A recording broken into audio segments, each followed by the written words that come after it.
In Belong Together di Mark Ambor abbiamo questi 4 accordi nell'introduzione: La minore, Fa, Do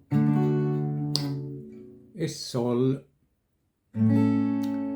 Il La minore prende 4 quarti, il Fa 4 quarti, il Do prende 4 quarti, poi altri 2 nella quarta battuta prima di arrivare a Sol.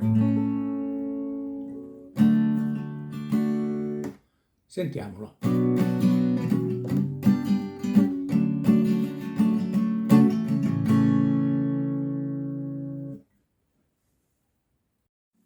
Quando invece comincia a cantare nella prima strofa, gli accordi sono sempre La minore, anziché Fa c'è il Do, poi c'è il Fa e poi metà Do e metà Sol.